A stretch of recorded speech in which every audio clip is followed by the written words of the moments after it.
मगर जो आप कहना चाहते हैं कहिए। हमारे यहाँ क्या है, क्रेज है आर्मी का, तो मैंने भी यही ट्राई किया, तो मेरा सारा प्रोसेस हो चुका था। आगे जाके इन्होंने अग्निपथ योजना लगाई और सारा कैंसिल कर दिया सर।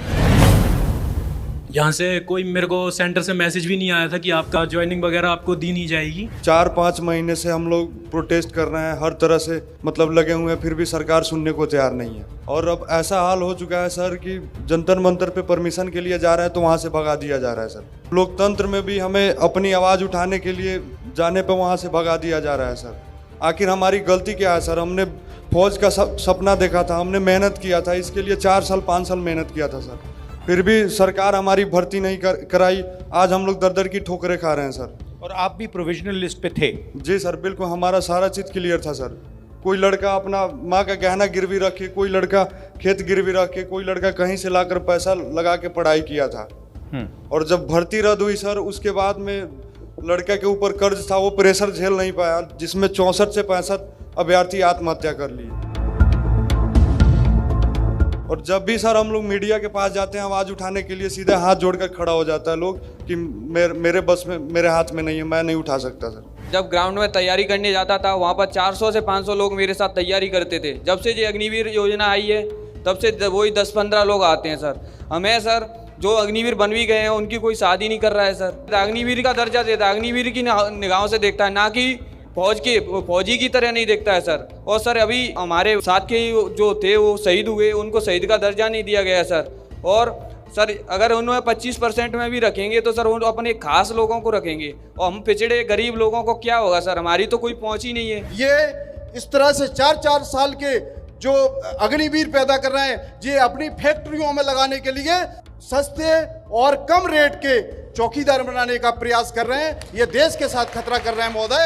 ये आप स्पष्ट करिए कि जब आपकी सरकार आएगी तो आप अग्निवीर को हटा के जो पुरानी भर्ती प्रक्रिया है उसको लागू करेंगे, और हम सैनिकों के जो आरक्षण हक और अधिकार हैं जो हमें पूर्व में मिलते थे कांग्रेस की सरकार में, वो मिले तो हमारे देश की तरक्की और बेहतर होगा। मेन प्रॉब्लम क्या हुई है, हमारी 2004 के बाद जितनी भी पेंशन योजनाएं थी वो सारी बंद कर दी गई हैं। आर्मी के साथ में CST कैंटीन का जो सुविधाएं मिलती थी वो सारी बंद कर दी गई हैं।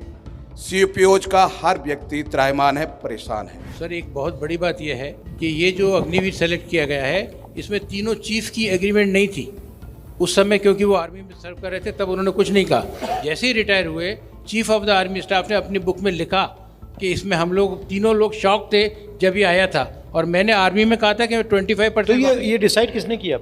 सर PM ऑफिस से आया डायरेक्ट NSA। Yes sir.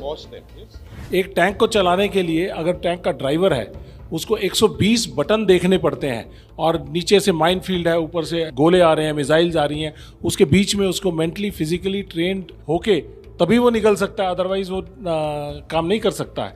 और आज हमारे यहाँ पे तकरीबन 14 ऐसे अग्निवीर हैं जो अभी तक सुसाइड कर चुके हैं। तो आर्मी ने ये रियलाइज़ किया कि ये मेंटली एंड फिजिकली रोबस्ट नहीं है, इसलिए उन्होंने कहा कि हमें इनका साइकोलॉजिकल टेस्ट भी करना पड़ेगा। पहली बार ऐसा हुआ। सबसे पहले मैं आपका धन्यवाद करना चाहता हूं कि आप सब यहाँ आए, आपने अपनी बात रखी।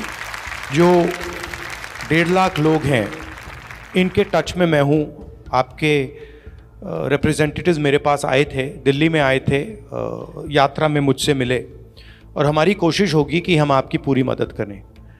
आपके साथ बिल्कुल गलत किया गया है, अन्याय है, और हम आपके साथ मिलकर या तो कॉम्पनसेशन लेने की कोशिश करेंगे या कोई ना कोई रास्ता आपके लिए निकालने की कोशिश करेंगे। अग्निवीर योजना पे मेरी ओपिनियन है, ये देश को मजबूत करने वाली योजना नहीं है, और इससे सेना का भी ये नुकसान हो रहा है, देश का भी नुकसान हो रहा है। अगर हमारी सरकार आएगी, हम इसे रीअसेस करेंगे, हम इसको देखेंगे, और अगर हमें लगे कि ये कैंसिल किया जा सकता है तो हम इसको कैंसिल भी कर सकते हैं।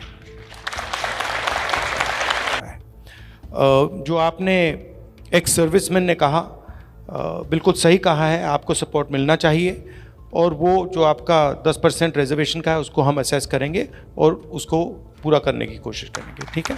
मेरी ओपिनियन है कि जो भी सेना में जाता है उसको सरकार एक गारंटी देती है कि आप देश के लिए अपनी जान देने को तैयार हो, तो हमारा काम आपकी प्रोटेक्शन करने का है। ये एक, आप इसको कॉन्ट्रैक्ट मान लो, एक रिश्ता मान लो, और अग्निवीर स्कीम जो है इस रिश्ते को तोड़ रही है।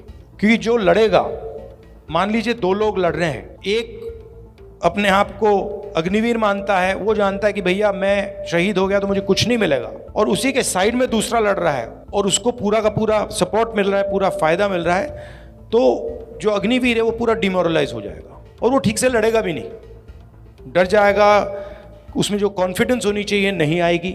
मुझे लगता है इस स्कीम को रीअसेस करना चाहिए और देखना चाहिए कि ये स्कीम की ज़रूरत है या नहीं। फिर से मैं आपका धन्यवाद करना चाहता हूं। मैं आपको ये बताना चाहता हूं कि जहां भी मैं आपकी मदद कर सकता हूं, मैं और कांग्रेस पार्टी, हम आप सबकी मदद करेंगे और हम आपके साथ खड़े हैं। लोकतंत्र है, अगर आपको